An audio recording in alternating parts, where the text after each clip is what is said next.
Welcome to my class. नमस्ते student. बच्चों, आज हम आपके गद्य खंड से चैप्टर नंबर 6 अर्थात छठा पढ़ने जा रहे हैं, जिसका शीर्षक है अजंता। अजंता इस चैप्टर का सेशन नंबर पहला है और इसके लेखक है डॉक्टर भगवत शरण उपाध्याय। सबसे पहले हम लेखक के बारे में जानकारी हासिल कर लेते हैं। लेखक भगवत शरण उपाध्याय, इनका जन्म 1910 और मृत्यु 12 अगस्त 1982 को हुआ है। भगवत शरण उपाध्याय भारतविद के रूप में देशी विदेशी अनेक महत्वपूर्ण संस्थाओं से सक्रिय रूप में संबंध रहे तथा अंतर्राष्ट्रीय स्तर पर भारतीय मनीषा का प्रतिनिधित्व किया। जीवन के अंतिम समय में वे मॉरिशस में भारत के राजदूत थे। हमने आपने संक्षिप्त में जानकारी हासिल करते हैं, उसके बाद हम विस्तार से उनकी जानकारी हासिल करेंगे। लेखक भगवत शरण उपाध्याय का व्यक्तित्व एक पुरातत्वज्ञ, इतिहासवेत्ता, संस्कृति मर्मज्ञ, विचारक, निबंधकारक, आलोचक और कथाकार के रूप में जाना माना जाता है। अर्थात एक ही व्यक्ति के अंतर्गत बहुआयामी व्यक्तित्व हमें दिखाई दे रहे हैं। वे बहुज्ञ और विशेषज्ञ दोनों एक साथ थे। उनकी आलोचना सामाजिक और ऐतिहासिक परिस्थितियों के समन्वय की विशिष्टता के कारण महत्वपूर्ण मानी जाती है। संस्कृति की सामासिकता को उन्होंने अपने ऐतिहासिक ज्ञान द्वारा विशिष्ट अर्थ दिए हैं। अब देखते हैं उनके जीवन परिचय को हम थोड़ा विस्तार रूप से देखेंगे, क्योंकि आपको इसके ऊपर क्वेश्चन आंसर पूछे जाते हैं। अगर आपको लेखक के जीवन परिचय के बारे में प्रश्न उत्तर के स्वरूप में अगर उत्तर लिखना है तो वो किस तरह से लिखना चाहिए, तो आप ये सारे परिच्छेदों के रूप में उसमें ऐड कर सकते हैं। डॉक्टर भगवत शरण उपाध्याय का जन्म सन 1910 ईस्वीसन में बलिया जिले के उजियारपुर गांव में हुआ था। इनकी प्रारंभिक शिक्षा यहीं पर हुई, अर्थात कहाँ पर? बलिया जिले के उजियारपुर गांव में। इन्होंने बनारस हिंदू विश्वविद्यालय से प्राचीन इतिहास विषय में एमए किया। ये संस्कृत साहित्य तथा पुरातत्व के समर्थ अध्येता एवं हिंदी साहित्य के प्रसिद्ध उन्नायक रहे हैं। उन्होंने भारत के प्राचीन इतिहास एवं भारतीय संस्कृति का विशेष अध्ययन किया है। क्रमशः पुरातत्व विभाग, प्रयाग संग्रहालय एवं लखनऊ संग्रहालय के अध्यक्ष तथा पिलानी बिड़ला महाविद्यालय में प्राध्यापक पद पर कार्य किया है। तत्पश्चात इन्होंने विक्रम विश्वविद्यालय के प्राचीन इतिहास विभाग में प्रोफेसर एवं अध्यक्ष पद पर कार्य कर अवकाश ग्रहण करने के पश्चात देहरादून को अपना निवास स्थान बनाया। भारत के प्रतिनिधि रूप में ये मॉरिशस में कार्यरत थे। उपाध्याय जी ने कई बार यूरोप, अमेरिका, चीन आदि का भी भ्रमण किया है, जहाँ भारतीय संस्कृति एवं साहित्य पर बहुत से महत्वपूर्ण व्याख्यान दिए। 100 से भी अधिक पुस्तकें लिखकर इन्होंने हिंदी साहित्य को समृद्ध बनाने का स्तुत्य प्रयास किया है। इनकी सबसे बड़ी विशेषता यह है कि प्राचीन भारत के प्रमुख अध्येता एवं व्याख्याता होते हुए भी रूढ़िवादिता एवं परंपरावादिता से वे सदैव ऊपर रहे हैं। वस्तुतः अपने मौलिक एवं स्वतंत्र विचारों के लिए वे प्रसिद्ध है। अगस्त सन 1982 ईस्वीसन में इनका निधन हो गया। अब उनके साहित्यिक परिचय के बारे में संक्षिप्त में जानकारी हासिल हम करेंगे। आपको साहित्यिक परिचय के बारे में भी प्रश्न पूछा जाता है, तो आप उसके अंदर ये प्रश्न का उत्तर के स्वरूप में लिख सकते हैं। उपाध्याय जी ने आलोचना, यात्रा साहित्य, पुरातत्व, संस्मरण एवं रेखाचित्र आदि पर प्रचुर साहित्य का सृजन किया है। अब देखिए आलोचना का अर्थ क्या होता है कि जो लेखक या कवि अपनी रचना करते हैं उस पर जो बड़े साहित्यिक रूप में जो विद्वान होते हैं, लेखक होते हैं, उसकी समीक्षा करते हैं, उसे कहा जाता है आलोचना। अगर किसी भी साहित्यकार की, लेखक की रचना का अध्ययन करने के बाद उसमें कौन सी पॉजिटिव और कौन सी नेगेटिव बातें है उस पर आलोचना करना। यात्रा साहित्य का अर्थ होता है कि किसी भी स्थान पर जब वो घूमने के लिए जाते हैं, यात्रा के रूप में जाते हैं तो वहाँ का एक सारा वृत्तांत लिखना, जैसे कि ऐतिहासिक वास्तु के बारे में घूमने के लिए जाने के बाद वहाँ का विस्तार के साथ वर्णन लिखित रूप में करना, उसे हम यात्रा साहित्य कहते हैं। पुरातत्व संस्मरण एवं रेखाचित्र, पुरातत्व का अर्थ तो यही होता है कि ऐतिहासिक वास्तु के बारे में विस्तार से जानकारी लिखना। संस्मरण का अर्थ भी क्या होता है कि अपने पुरानी यादों को, स्मरणों को लिखित स्वरूप देना। रेखा चित्र अर्थात किसी व्यक्ति विशेष के बारे में विस्तार से अपने विचारों को व्यक्त करना। तो इस प्रकार से इन सारे विषयों पर उन्होंने प्रचुर मात्रा में, मतलब बहुत अधिक प्रमाण में उन्होंने साहित्य की निर्मित की है। इनकी रचनाओं में इनके गहन अध्ययन एवं विद्वता की स्पष्ट छाप परिलक्षित होती है। गहन से गहन विषय को भी सरल भाषा में प्रस्तुत कर देना इनकी प्रधान साहित्यिक विशेषता थी। अब देखिए, अगर गहन से गहन विषय के अंदर अगर हम विचार करते हैं तो सर्वसामान्य जो वाचक होते हैं उनको ऐतिहासिक बातों पर अध्ययन करना या उसको पढ़ना थोड़ी कठिनाई होती है, क्योंकि उसकी जो भाषा होती है वो थोड़ी दुर्गम भाषा होती है, दुर्भेद भाषा होती है, दुर्गम। तो उस समय ऐसे जो गहन विषय होते हैं, ऐतिहासिक पुरातत्व के संदर्भ में हो सकते हैं, साहित्य के संदर्भ में हो सकते हैं, तो ऐसे साहित्य के संदर्भ में लेखक ने गहन से गहन विषय पर अपने सरल भाषा के माध्यम से पाठकों तक पहुंचाने में उन्होंने सहायता की है। इनकी प्रधान साहित्यिक विशेषता थी, इनमें विवेचन एवं तुलना करने की विलक्षण योग्यता विद्यमान थी। अपनी इसी योग्यता के कारण इन्होंने भारतीय साहित्य, कला एवं संस्कृति की प्रमुख विशेषताओं को संपूर्ण विश्व के सामने स्पष्ट कर दिया। अब इनकी भाषा शैली के बारे में संक्षिप्त में जानकारी हासिल कर लेते हैं। डॉक्टर उपाध्याय ने शुद्ध, परिमार्जित एवं परिष्कृत खड़ी बोली भाषा का प्रयोग अपने साहित्य में किया है। भाषा का लालित्य उनके गंभीर चिंतन और विवेचन को रोचक बनाए रखता है। भाषा में प्रवाह और बोधगम्यता की निराली छटा है। इनकी शैली तथ्यों के निरूपण से युक्त, कल्पनामयी और सजीव है। इनकी रचनाओं में विवेचनात्मक, भावात्मक और वर्णनात्मक शैलियों के दर्शन होते हैं। अब देखते हैं उनकी रचनाओं के बारे में संक्षिप्त जानकारी हासिल कर लेते हैं। कौन कौन सी रचनाएं इनकी प्रमुख रचनाएं: विश्व साहित्य की रूपरेखा, साहित्य और कला, खून के छींटे, इतिहास के पन्नों पर, कलकत्ता से पीकिंग, कुछ फीचर कुछ एकांकी, इतिहास साक्षी है, टूटा आम, सागर की लहरों पर, विश्व को एशिया की देन, मंदिर और भवन, इंडिया इन कालिदास आदि इनकी प्रमुख रचनाएं हैं। अंग्रेजी में लिखी इनकी पुस्तकें विदेशों में बड़ी रुचि के साथ पढ़ी जाती है। अगर आपको इनके रचनाओं के बारे में और विस्तार से जानकारी हासिल करनी होगी तो आप नेट पर सर्च कर सकते हैं। अब देखते हैं बहुआयामी व्यक्तित्व। बहुआयामी व्यक्तित्व का अर्थ होता है कि एक ही व्यक्ति के अंतर्गत अलग अलग विषयों का ज्ञान होना।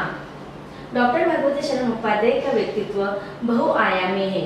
यद्यपि उनके व्यक्तित्व और कर्तव्य का मुख्य क्षेत्र इतिहास है, उनके लेखन का मुख्य विषय भी इतिहास ही है, उनके सोचने का मुख्य नजरिया भी ऐतिहासिक है। फिर भी संस्कृति के बारे में उनके दृष्टिकोण और उनके चिंतन को देखा जाए, वैसे ही साहित्य के बारे में उनके दृष्टिकोण और चिंतन को देखना भी कम रोचक नहीं है। हिंदी आलोचना के विकास में अथवा आलोचना कर्म में देखते हैं बहुआयामी व्यक्तित्व। बहुआयामी व्यक्तित्व का अर्थ होता है कि एक ही व्यक्ति के अंतर्गत अलग अलग विषयों का ज्ञान होना, कि कोई इतिहास पर अपने इतिहास को अपने विषय का माध्यम बनाते हैं, कोई प्रकृति को, तो इस प्रकार से बहुत सारे विषयों को लेकर जब एक ही व्यक्ति के पास बहुत अधिक ज्ञान होता है तो उसे हम बहुआयामी व्यक्तित्व कहते हैं। इसके पहले शुरुआत के स्लाइड में मैंने आपको बताया था, सेकंड स्लाइड में, कि किस प्रकार से बहुआयामी व्यक्तित्व का अर्थ होता है कि एक ही व्यक्ति के द्वारा बहुत अधिक विषयों पर लिखना, उसका ज्ञान होना। डॉक्टर भगवती शरण उपाध्याय का व्यक्तित्व बहुआयामी है। यद्यपि उनके व्यक्तित्व और कर्तव्य का मुख्य क्षेत्र इतिहास है, उनके लेखन का मुख्य विषय भी इतिहास है, उनके सोचने का मुख्य नजरिया भी ऐतिहासिक है। फिर भी संस्कृति के बारे में उनके दृष्टिकोण और चिंतन को देखा जाए, वैसे ही साहित्य के बारे में उनके दृष्टिकोण और चिंतन को देखना भी कम रोचक नहीं है। अब यहाँ पर कहने का तात्पर्य यही है कि लेखक ने अपने साहित्य का जो विषय है, मेन विषय, उसको इतिहास बनाया और इस इतिहास को माध्यम बनाकर उन्होंने अपने साहित्य की सृजन की है। हिंदी आलोचना के विकास में अथवा आलोचना कर्म में उपाध्याय जी की चर्चा आमतौर से नहीं सुनी जाती। हिंदी आलोचना पर लिखी पुस्तकों में उनका उल्लेख नहीं मिलता और हिंदी के आलोचकों की चर्चा के प्रसंग में लेखकगण उनका जिक्र नहीं करते, लेकिन डॉक्टर भगवत चरण उपाध्याय ने साहित्य के प्रश्नों पर, खासकर अपने समय के खास प्रश्नों पर तो विचार किया ही है। उन्होंने बाजाप्ता साहित्य की कृतियों की व्यावहारिक समीक्षा भी की है। यह तो अलग से ध्यान देने योग्य और उल्लेखनीय है कि उन्होंने कालिदास पर जितने विस्तार से लिखा है उतने विस्तार से और किसी भी लेखक ने नहीं लिखा है। कालिदास उनके अत्यंत प्रिय रचनाकार हैं। उन पर डॉक्टर उपाध्याय ने कई तरह से विचार किया है। अब हम आते हैं हमारे पाठ की तरफ। हमारे पाठ का संक्षिप्त में प्रस्तावना हम सबसे पहले देख लेते हैं कि जो हमारा पाठ है, संकलित पाठ अजंता जो है वह पुरातत्व संबंधी लेख है, जिसमें लेखक ने अजंता की गुफाओं की चित्रकारी और शिल्प के इतिहास एवं सौंदर्य का ही वर्णन नहीं किया, बल्कि उसके साथ साथ दर्शक के मन पर पड़ने वाले उनके प्रभाव को भी अपने मनोरम शैली में साकार कर दिया है। अब देखते हैं पाठ के पहले परिच्छेद को। पाठ के पहले परिच्छेद में लेखक कहते हैं कि जिंदगी को मौत के पंजों से मुक्त कर उसे अमर बनाने के लिए आदमी ने पहाड़ काटा। किस तरह इंसान ने खूबियों की कहानियां सदियों के बाद आने वाली पीढ़ियों तक पहुंचाई जाए, इसके लिए आदमी ने कितने ही उपाय सोचे और किए। अब देखिए यहाँ पर कवि कहते हैं कि जिंदगी को मौत के पंजों से मुक्त कर। अब मनुष्य की सजीव सृष्टि की मृत्यु होना निश्चित है। मतलब एक कोई भी व्यक्ति जो जन्म लेता है वह कभी ना कभी उसकी मृत्यु हो जाती है। मृत्यु के पश्चात उसके जीवन के किसी भी प्रकार के उसने जो कार्य किए हैं वह हम उसके मृत्यु के समय हम उसे भूल जाते हैं। लेकिन यहाँ पर लेखक कहते हैं कि कोई मनुष्य अमर कब रहता है कि मृत्यु होने के बाद भी, जब उसके द्वारा किए गए कार्य सदियों तक लोगों के मन में, लोगों के दिमाग में रहते हैं, तब वह अमर हो जाते हैं। मृत्यु के बाद मनुष्य क्या है, कोई अमर नहीं है। अगर सर्वसामान्य रूप में देखा जाए तो आज जो मनुष्य मृत्यु के ऐसे कितने लोग जन्म लेते हैं और कितने मरते हैं, लेकिन किसी के बारे में सब सारे संसार नहीं जानते। लेकिन कुछ एकाध व्यक्ति, कुछ एकाध लोग ऐसे हैं कि अपने कार्यों के द्वारा, कुछ विशिष्ट कार्यों के द्वारा वह सदियों से लेकर, शताब्दियों से लेकर पीढ़ी दर पीढ़ी लोगों के मन में उनको पता है, उनका नाम पता है, उनके कार्य पता है, तो उसे हम कहते हैं कि अमर होना। तो जिंदगी को मौत के पंजों से मुक्त कर उसे अमर बनाने के लिए आदमी ने क्या किया, पहाड़ काटा। तो मनुष्य ने अपने आप को अमर बनाने के लिए कि अपनी मृत्यु के पश्चात भी लोग उसे जाने पहचाने, इसके लिए मनुष्य ने क्या किया, आदमी ने पहाड़ काटा है। अब आदमी ने पहाड़ काटा, इसका अर्थ क्या लेना है कि हमें उस समय भी लोगों ने क्या किया, कठिन से कठिन कार्य को बहुत ही मेहनत करके, परिश्रम करके उस कार्य को किया, पहाड़ काटा। उस समय क्या था, जो बड़े बड़े पहाड़ थे, पत्थर थे, उसको काट कर उन्होंने क्या किया, बहुत ही खूबियों की कहानी सदियों के आने वाली पीढ़ियों तक पहुंचाई जाए, इसके लिए आदमी ने कितने उपाय सोचे और किए भी। अब देखो सदियों से, शताब्दी पूर्व अगर हमारे इतिहास को हम पढ़ते तो उस समय जो कार्य उन्होंने किया है, जो भी किया है, वह आगे की पीढ़ी तक पहुंचाने के लिए उन्होंने यह प्रयत्नशील कार्य किए हैं।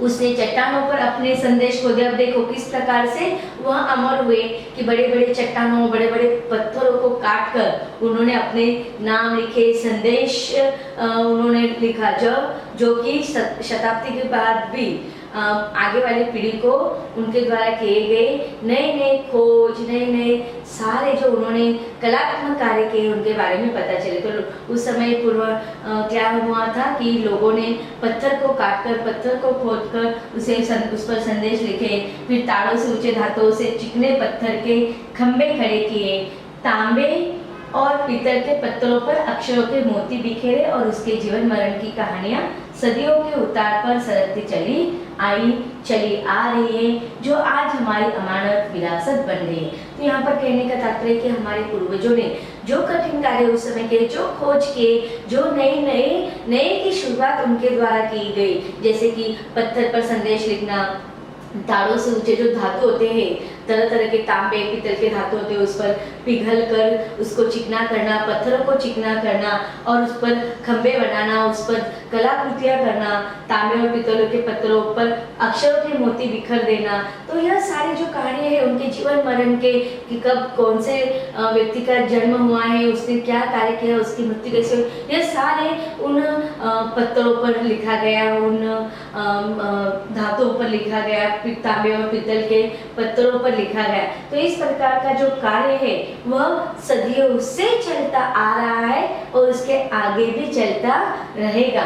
और यह जो अमानत है, यह जो धरोहर है, यह जो सारी विरासत है, हमें पूर्वजों से मिलती आ रही। आज जो भी हमारे इस संसार के, भारत की जो भी प्राकृतिक, ऐतिहासिक जो सुंदरता, जो प्रेक्षणीय स्थल है, वह हमारे पूर्वजों की देन है। उनका वह कठिन कार्य है और उनके उन कठिन कार्यों के कारण वह उस पुरातत्व के साथ, आज उनके नाम के साथ वह अमर रहे हैं। और इसीलिए लेखक कहते हैं कि पूर्वजों ने अपने कठिन कार्यों के द्वारा अपने आगे की पीढ़ी के लोगों को पता चले कि उन्होंने क्या कार्य किए हैं, यह सारे लिखित स्वरूप में लिखकर रखे हैं।